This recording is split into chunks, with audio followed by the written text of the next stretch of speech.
should take about 10 seconds to really get going on YouTube.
Hi, I'm Joe Janda, Assistant Vice President of Research and Graduate Studies, and thank you for joining us for our small presentation for PSU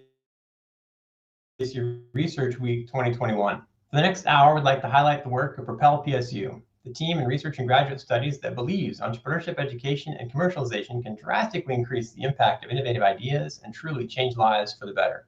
We're proud to be a part of launching companies and services created by PSU students and faculty, of creating spaces and training that support the local entrepreneurship ecosystem, and proud to witness the amazing growth and confidence and success of the students who participate in our programs and competitions. In today's program, we'll have a brief introduction to the 3 units of Propel: the Center for Entrepreneurship, the Portland State Business Accelerator, and the Office of Innovation and Intellectual Property. We'll then take a more focused look at one of PSU's ongoing success stories in Diatomics, a startup company formed by PSU students and using patented technology developed at PSU. We'll have a lively discussion with Nick Day, Diatomics CEO, and leave some time at the end for audience Q&A. We hope you'll enjoy the program and that this brief look at Propel PSU fosters some thinking about how you might increase the impact of your ideas. Our programs and support touch on many different kinds of PSU innovations, not just technology. And if you're curious, we welcome you to come talk to us. Thank you for watching and enjoy the program.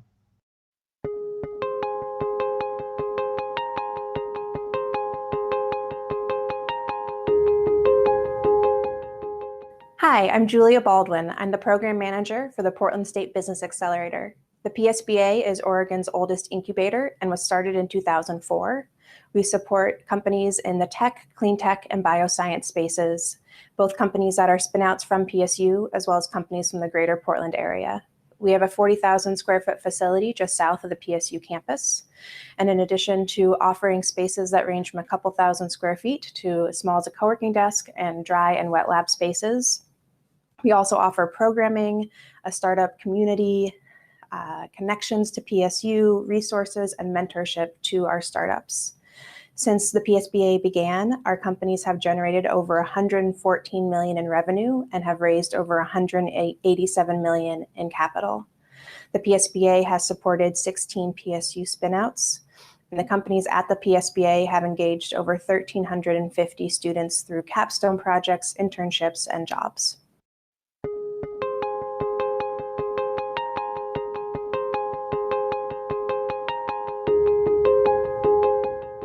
Hello, my name is Juan Barraza. I'm the Director of Student Innovation at Portland State University Center for Entrepreneurship.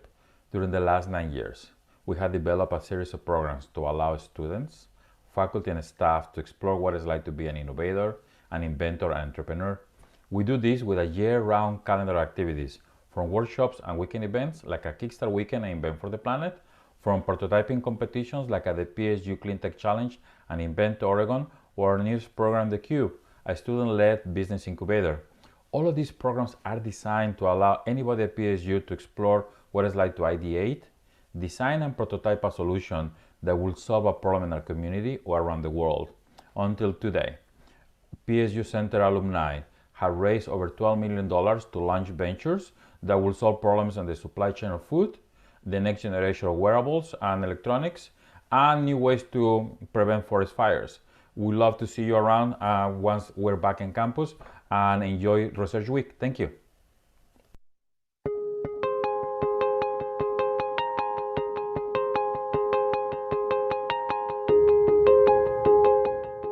Hi everyone, I'm Travis Woodland, Director of Innovation and Intellectual Property at Portland State University. I'm going to take a couple of minutes to tell you about our department. So we're a relatively small group. We're actually a department of three. Myself, Ash Alexander, who's our non-exclusive licensing program administrator, and Laura Lazorski, who's our patent and agreement specialist and operations coordinator. You might remember Joe Janda from a few minutes ago. We consider him an emeritus part of our team. He used to be the director, and he is great support for our staff and our mission. And our mission is to promote and increase the impact of PSU innovations through the tool of intellectual property. So what we like to do is use intellectual property in its various forms to help bring resources to the university and make a bigger impact on society with the innovations that are coming out of PSU research. So what kind of things do we accomplish using that IP toolkit? Well, we help create startups, we license that intellectual property to third parties, and we help form industry partnerships that support faculty members and students and occasionally create jobs for our graduates. Now, how do we do that? Well, if you're working on research at PSU, we might be negotiating IP terms on behalf of your team. We might be helping you with non-disclosure agreements. You can work with third parties, bringing in biological compounds under MTAs, and many other similar things. Once we have an invention, we'll be helping you market those innovations to potential partners, help bring in industry dollars or licensing dollars to continue that work. And we can support programs that actually go out and do outreach in the community through examples like our non-exclusive licensing program. Over the past 10 years, we've had a lot of really good success using this toolkit. We have over 148 unique active licenses. We bring in 30 or so invention disclosures every year from innovators all over PSU.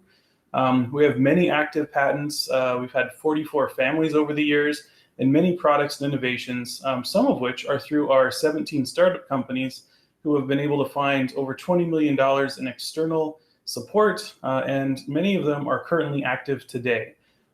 We've brought in over $6.5 million worth of licensing revenue, the bulk of which actually goes back to departments, to innovators, to continue the cycle of producing new and unique innovations that we can promote and create impact with. So a couple of examples of our non-exclusive portfolio are Reclaiming Futures and SAGE. Reclaiming Futures is a juvenile justice and health program where PSU teams will go out and work with community members to improve justice outcomes for at-risk youth and help them with assessment if they're in an at-risk situation. The SAGE classroom is a modular classroom made out of green building materials. It's designed to be a safe environment, to have as few VOCs as possible. And the newest iteration actually has a significant improvement in air handling, which of course is on everyone's mind with COVID happening right now. This is a list of a few of our startup companies out of our exclusive program. Many of these have lived at the Portland State Business Accelerator or are currently still there. You'll notice the headline company, Diatomics, up there in the top right. We'll talk more about them in the future, but these companies really run the gamut from healthcare technologies to clean air technologies to advanced materials of every stripe. We're really proud of this group, and it's not every company, but it's some of the ones that you might have seen in the news. If you have any questions about them, you can ask me about them later. And now we are going to switch to a conversation with Nick Day from Diatomics.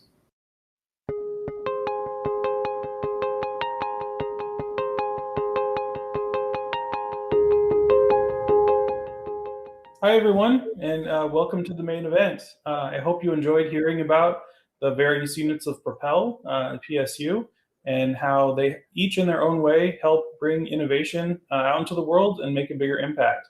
Now it's time for the main event. I'm going to introduce Nick, who is the CEO of Diatomic, which is one of the startups that has come out of Portland State University. And they really fit in line with our ethos of trying to make a big impact on society. And I think you're going to enjoy hearing about the technology, the company, and where they think they're going. So welcome, Nick. Hey, Travis. Thanks for thanks for putting this together, and thank you for having me. Yeah, we're really glad to have you. I'm glad you could make the time. So just for the audience, Nick has a presentation prepared, relatively short, but it'll give a good overview of the company. And then we'll have some Q&A between he and I. to kind of fill in some of those details. And then at the end, we'll have some time for the audience to ask some questions as well. So IOTA, which is a diatomics company, has been around since about 2014, 15. And we have three major objectives that we're trying to achieve. One is that we want to improve indoor air quality in an economic way and in a long-term fashion for consumers. We want to address a vast majority of pollutants which are in indoor environments. And we definitely want to use an environmental friendly approach because we would think that's really key for the future.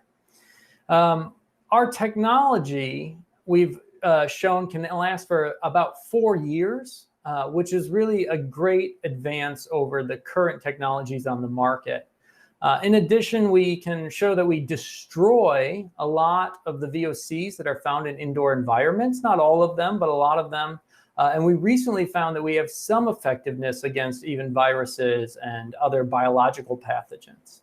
So we're pretty findings. And then, the destruction of VOCs is really, it's getting rid of greenhouse gases, potent greenhouse gases. And so we think that's a really great environmental side to our technology. What we've developed over the last 4 or 5 years is a single core product. And that product is the catalyst, which we actually patented, got the patent from PSU from, and we've turned it into a media. And by turning it into a media, we can directly replace activated carbon media in air filters. We still need lights to activate the technology, but this brings our technology to customers that really now understand exactly how to implement it into their current solutions. So as a company, what we can offer people is we can offer people technology expertise. We really understand photocatalysis as well as the process that photocatalysis does in order to destroy these VOCs. I'm showing here titanium dioxide, but titanium dioxide isn't the only photocatalyst. There's lots of different systems that we like to play with. VOC expertise, we've learned a lot about the VOCs in indoor environments, both what we can treat, what we can't treat, where those VOCs are coming from. And we've turned a lot to sensor technology, which is a growing area in this field, which can monitor these VOCs in real time. And then finally, we've developed a lot of expertise about LED lighting. LED lights are the most efficient light on the market today, and so it's important to be efficient and for cost reasons to use LED lighting to activate our catalyst. So diatoms are these really special glass shell of algae, and so they're deposited all over the world. Wherever algae has grown throughout the centuries, there's diatomaceous earth there. In fact, the entire state of Nevada, about 4 feet down, is diatomaceous earth. But they have some good advantages for treating, for being a photocatalyst substrate for trying to treat indoor air. One of those advantages is high surface area, not as high as activated carbon, but still a good high surface area. This allows absorption of the VOCs, and then the VOCs are right next to the photocatalyst, right? So we put our photocatalyst onto diatomaceous earth. The other thing that they've been shown to do, which is really cool, is actually help collect light. So when light hits a diatom shell, it tends to bounce instead of just going through it because it's silica, it's made of glass, or just scattering. This helps us capture more photons of light when our catalyst is on the diatomaceous earth substrate. We've done a lot of testing, but what we see here is how in the dark we'll get absorption-based removal of VOCs. And then we turn on a light and we'll actually see photocatalytic degradation. So that's the removal of VOCs over time. The absorption process is faster, and we're always looking to increase the photocatalytic rate. But this is a great combination for trying to treat indoor air. Well, yeah, we licensed this from Portland State University. Portland State University gave us a very nice worldwide exclusive license for this technology. And so far, we've secured patents, as Travis, you know, in Australia, the United States, UK, Germany, France, Hong Kong. What we're really going after here is a distribution of patents in lots of markets and lots of market areas to prevent other people from being able to steal a market or take our tech and capture a large market area. And so, yeah, we pursued a compositional patent, which is slightly tougher to get than a synthesis patent or a method patent, but it gives us the ability to protect it to a greater degree. So, for example, if somebody else was to put a photocatalyst on diatomaceous earth, that, you know, regardless of how they put it on there, they would still have to come and talk to us about the patenting rights to it. So what we're developing, really, we've started in this stand-up air purifier market. First, we were after coatings applications, but and we got one product launched in the coatings area, so that's kind of our beachhead market. But as we continued to develop the technology, we realized that it would be a much better solution for air purifiers. Air purifiers can really give you a lot more light because they're plug-in. And so we've been working with Bissell for the last 3 years to validate our technology in one of their current stand-up air purifiers. We're now in exclusivity discussions with them to discuss putting that technology into a new air purifier that they will launch on the market. We're also now looking at HVAC systems. It's a logical next step for us to go into HVAC systems for both office buildings and home markets. And we hope to figure out how to really penetrate that market within this year. Future targets, the attacking of the greenhouse gases could lead to great industrial targets and other systems that we want to try to address. Understanding a large market or addressing a large market is really important. And so you should think about how the technology can address, or, you know, that market size that you can address. That home purifier market, it's about $5 billion in Asia, and it's about $1 billion market in the United States. So that being said, it gives us a large market to try to address. And even if we only capture 1% of the media filters of that market, we're looking at a $15 million opportunity. HVAC, again, a very large market, very potentially larger than the home purifier market. But when we look at the major player in there, it's activated carbon. And not many people use activated carbon in their home air purifier right now. But even that, if we could capture a larger percentage of that, that's a good $12 million opportunity for us. And like I said, we have launched a product in China with Bona, a Swedish multinational floor manufacturer, in the coatings market. And we continue to pursue that market. It's a more difficult market for us. It's not the easiest play. So as far as funding goes, you know, we're about 50-50 non-dilutive funding to dilutive funding. And the reason this is really important is because you've always got to think about, okay, if I take this much dilutive funding, how big of a company do I need to be in order for it to be a success? And in general, I've learned that about a $3 million company will end up needing to be about a $25 million sale, right? You need about 10x there. So I really think the key is to stay lean. And so we've stayed a lean company. And one of the things that really helps with it is non-dilutive funding. And so the National Science Foundation SBIR grants that we've won, both the phase 1 grant, which was worth about $250,000, and the phase 2 grant, which was worth about $750,000, has been really key for us.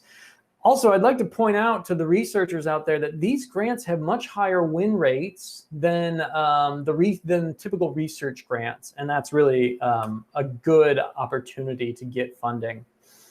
So we put a good team together. Myself, Abby, and Joshua were all Portland State University graduates. And we recently hired on Chris Camp. He's our VP of Business Development. He's from Oregon State University, but really heading up sales. And we've got a great board of directors. With lots of different backgrounds. So yeah, thanks for this opportunity. And I look forward to continuing to try to make this a success. Well, thank you, Nick. I mean, that's a great overview of your company. And, PSU is both the IP owner and an investor in Diatomics. Is really proud of all the work you and your team have done over the years. I mean, it's been a lot of work. You talked about a couple of different product lines. Sort of the big buckets were, coating materials. And then there was also, these air filter materials. So, can you talk a little bit about, the journey of deciding which of these you are going to go after, and maybe because we have a lot of innovators here that, are hopefully thinking about taking this journey as well. Not every day is a rosy day. Some of the challenges you might have had to face as a company to decide, where to put your efforts and how to prioritize your time and resources. Yeah, absolutely. I think, when I joined the company, we were definitely concentrated on the paint market. And when we researched further and further into paint, we found that the technology didn't work especially well in paint. It was, clogged up by all the binders and things like that. So it was a challenging play for us, and we needed really good formulators in order to make an effective system there. From that learning experience, we moved into cleaners. Cleaners have 95% less binders. So that really helped us get an active system. But as we progressed down our phase one, we actually did some testing over at PSU that said, hey, even these cleaners, have some issues. And so that, made us think more about how can we take this technology to a market where it's really going to shine.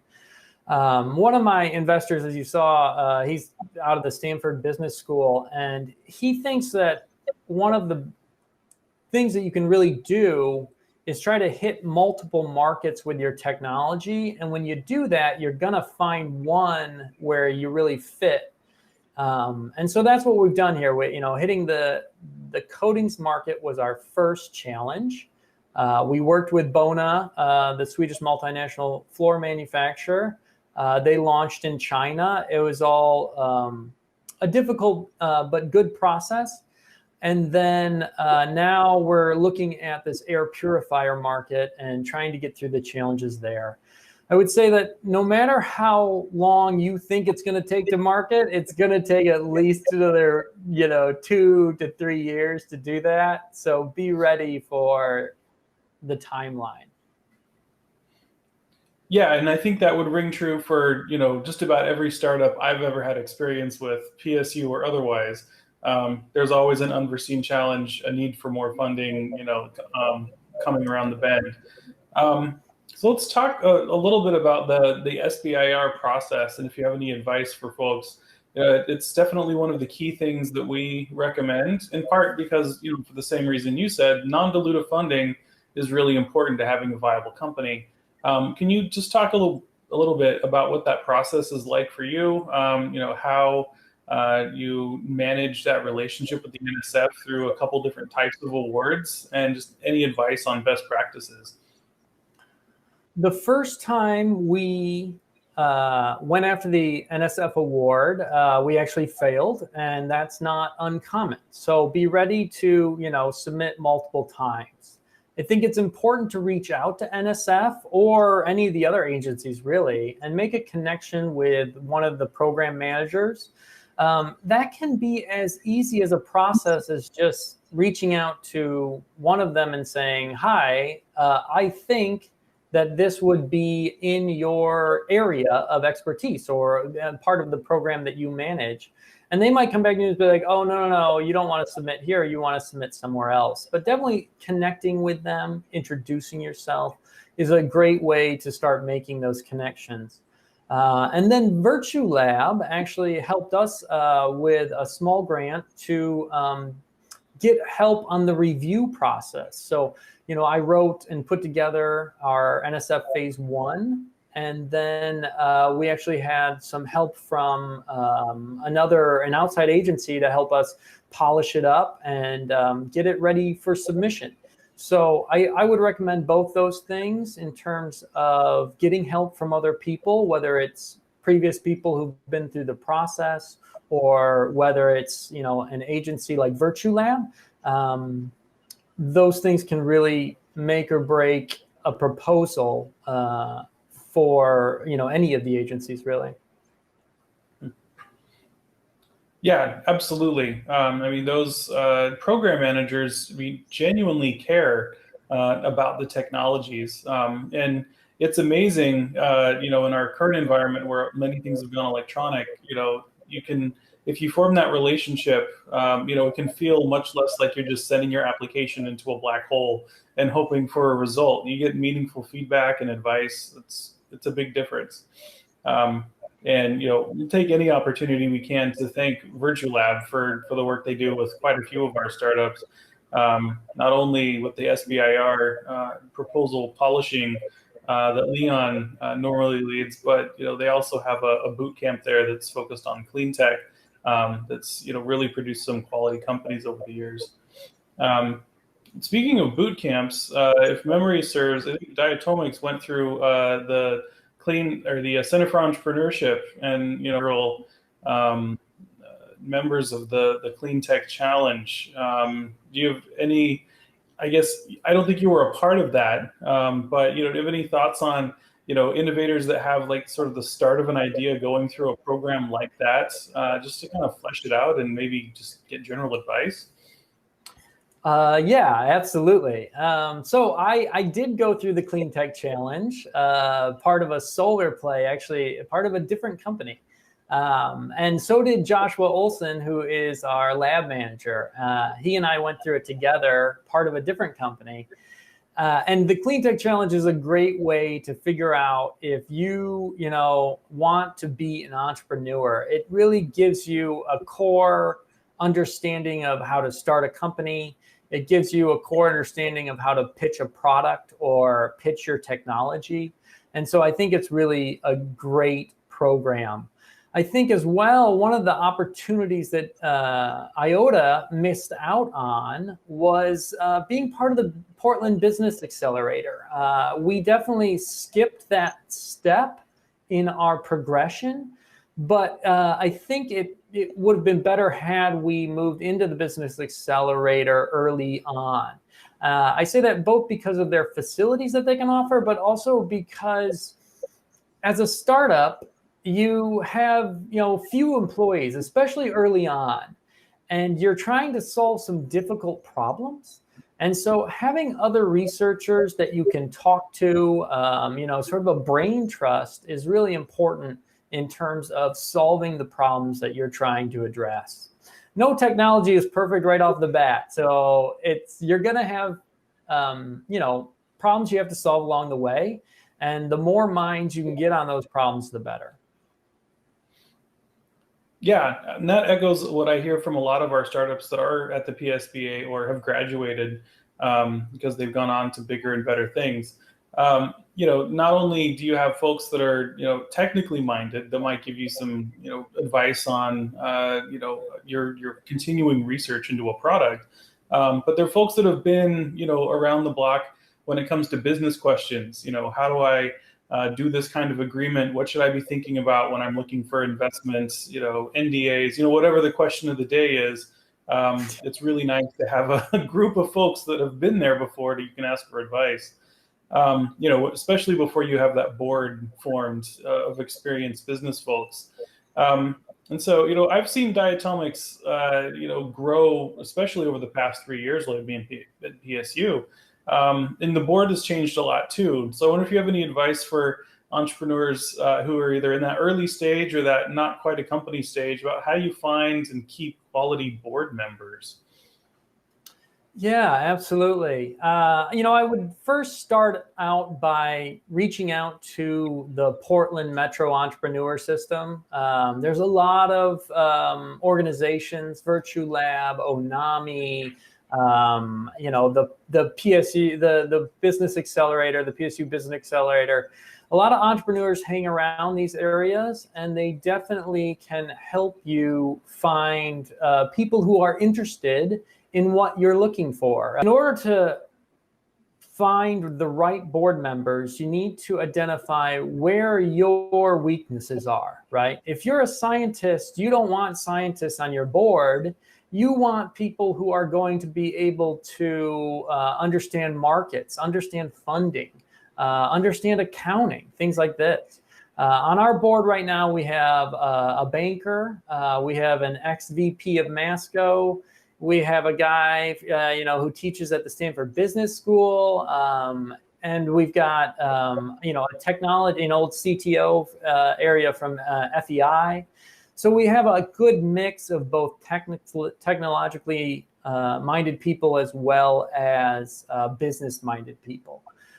So you want to search those people out. And also, I'm always changing my board.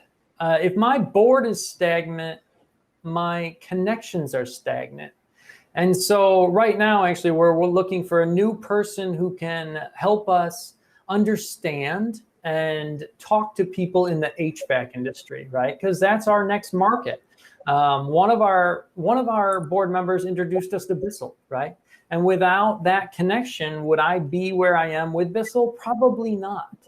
And so it's really important to use your board to get connections that you need in the markets and industries you're looking at. Yeah, absolutely. I mean, many people see, or the best entrepreneurs see a board as a tool, or maybe a series of tools, in order to get advice, find connections to investment, find connections to business people. And it sounds like the work you've done, not only with Bona, but with Bissell, bears that out for sure. Given that, I represent the world of intellectual property at PSU, I wanted to circle back on, some of the things you mentioned about the patent portfolio. This invention came out of the Clean Tech Challenge with a couple of students who went through a couple of years before the company was formed. And the licensing managers who were here then, thought this looked like an interesting technology and filed some patents around it. And it's taken a long time, I think you'd agree, for all of those patents to get to some point of finality. But luckily, they're starting to issue, in a form that's useful. Can you talk about IP, in terms of being a core asset to the company? I think your investors would agree. If I said that, it is one of the primary things they're investing in. I mean, obviously, Joshua's expertise, your expertise, the connections that you've all made, that's all extremely valuable as well. But at some point, you're going to have an exclusive market. So how is that IP, affecting your ability to bring in resources until you can, really own that market you want to go after?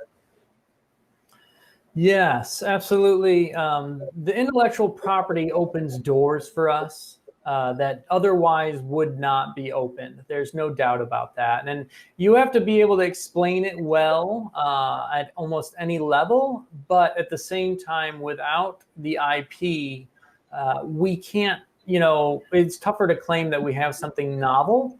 And definitely corporations are looking for things that they can protect, things where they can have a strategic advantage. So with the intellectual property we gained, it's both a great marketing aspect as well as bringing a lot of value. They say, each patent you have is worth about $1 million to your valuation. So, but you have to get the patent, right? You have to not only apply for it, you've got to take it and get the U.S. Patent Office and other patent offices to grant it.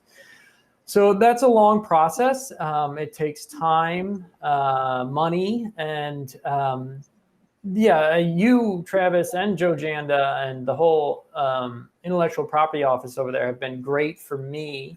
I didn't have a ton of patenting experience when I joined Diatomics, but with your help, I've really been able to navigate that process and get those patents that we've needed.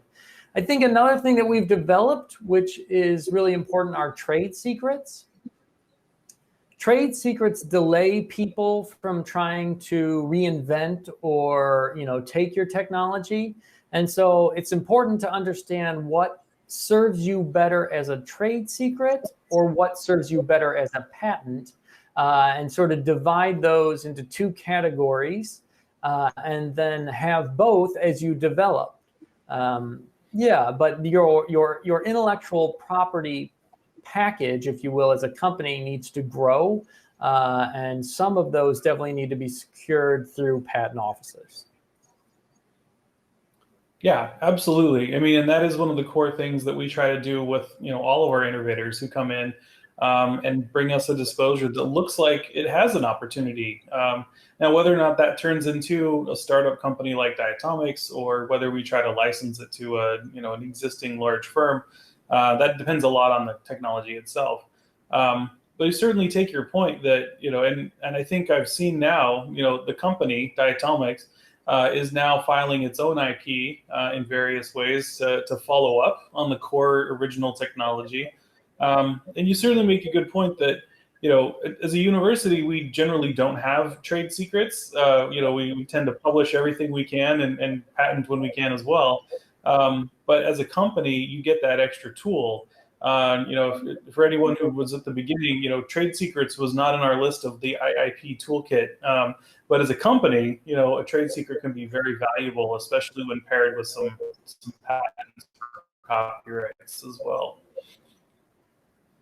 So, Nick, we're probably going to have to wrap up pretty soon.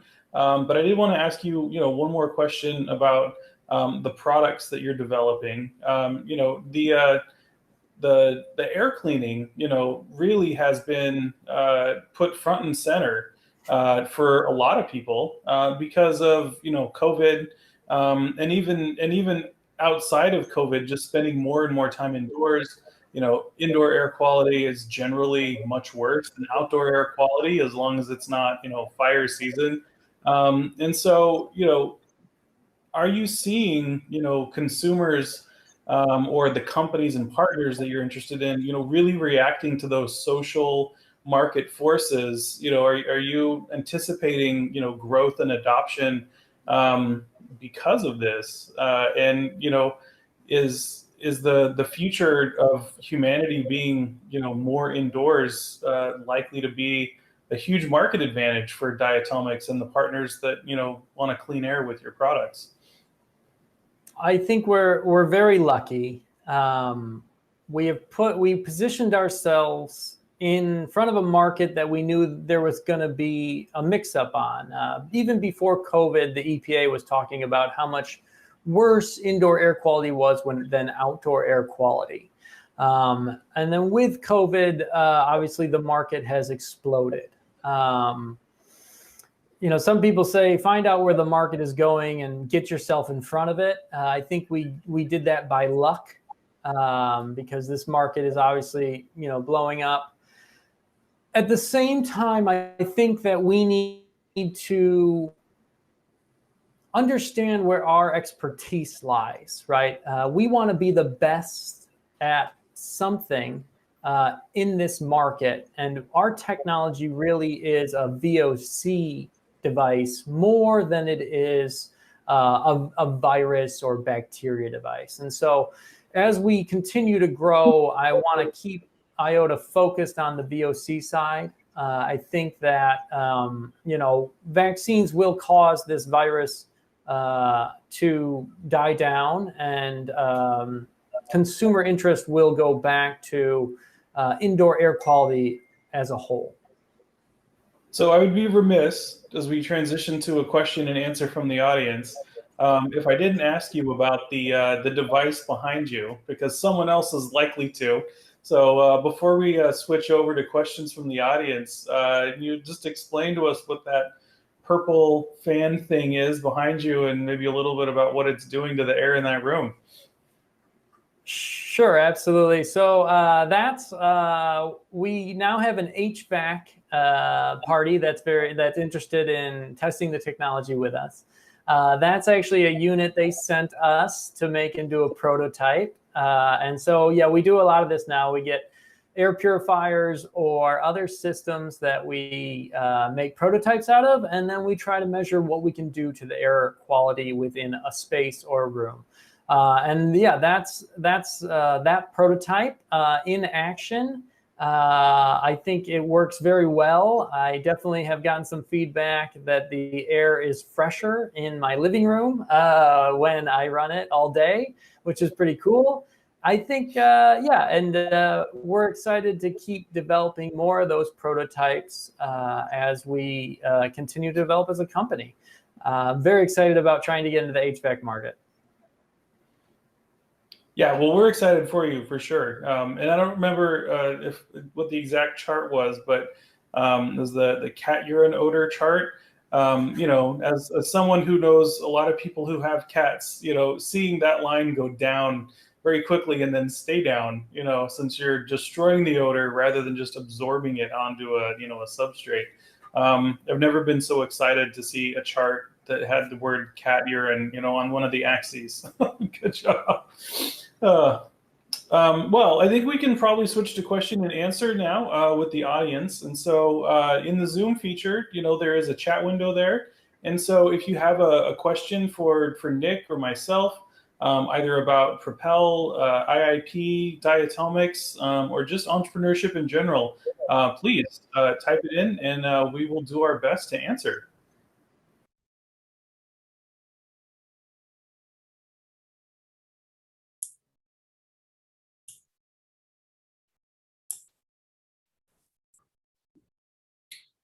Hey, everybody. I can see a few of you through the Zoom attendee window. I don't know how many folks are watching on YouTube.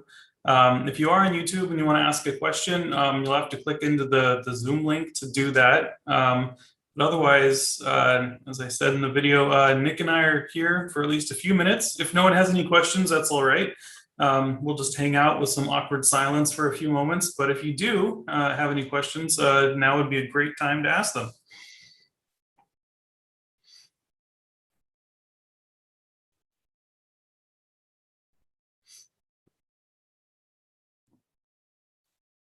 And so I'm going to ask one of Nick really quick. Now I can see you're live. So we recorded this video about 3 weeks ago.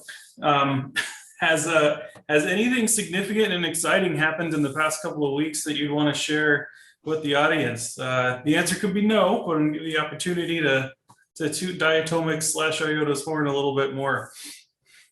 Boy, I don't know if things move that fast. We applied for a new grant with a company that sells like Lysol and things like that. Once you are connected into, once you're connected into these ecosystems, people will just send you, hey, like, I think your technology would work great here. As a, and something that we're interested in.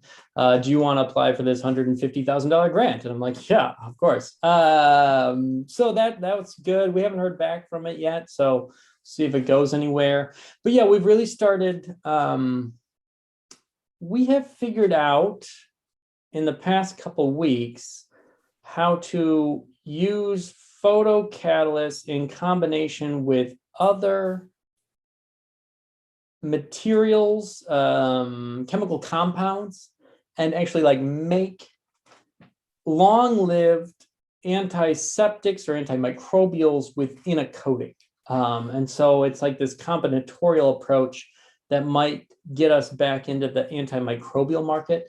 We backed away from that market due to cost, and efficacy. And now we're like, whoa, hey, wait, maybe we found a way to get back into it. That's about the only update I have. I'm trying to think if there's anything else going on. I'm just, as probably a lot of the researchers understand, I'm redoing my budget with NSF, and it's a lot of, I don't know, paperwork. Yeah, I'm sure all of the researchers can commiserate with you on the NSF budget documentation and all of that.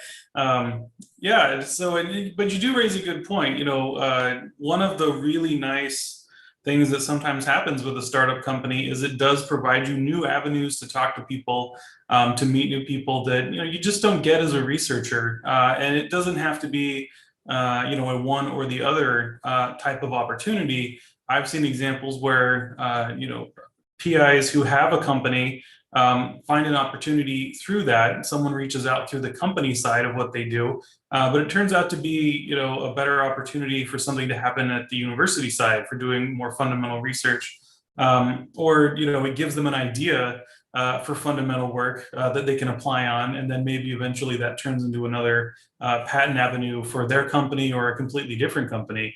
And so being able to talk with industry through that vehicle of having an actual company set up just creates new ways to gather information about what the world needs to solve its problems. And then as the PI, you get some leverage to decide what the most appropriate way to attack that problem you found might be. Yeah, absolutely. Yeah, I think we're gonna, my board is pushing at our next board meeting to have our first in-person board meeting in a very long time. We're all vaccinated now. So that's also interesting. We just, as you know, switched locations. So actually I want to get over to Joe Janda and talk to, or I want to get down to the PSU BA and just talk to them about space and things like that. That's another thing. Yeah. Nothing exciting is going on, really. I'm sure there's plenty of exciting things happening. But yeah, no, we'd love to have you guys renting some space or using some facilities at PSBA as soon as you'd like. Well, I'm not seeing any questions from the audience, and so I think we can wrap up. Thank you for everyone that attended, and Dave for your questions. I saw a couple in the chat. And Nick, especially thank you for agreeing to not only spend time making the video we showed, but be here today as well. I know you're busy, and we really appreciate your continued support of PSU. Absolutely. No, thanks for the opportunity to just talk about diatomics, where we're going. All right. And if anyone has any questions that you think of later, feel free to come to the Propel webpage that PSU has. On the research website, you can find a lot of information there and contact information for everyone in our office. And we'd be happy to chat with you about a new invention, any questions you have about PSU policies, or really anything that's on your mind related to IP. So thank you all.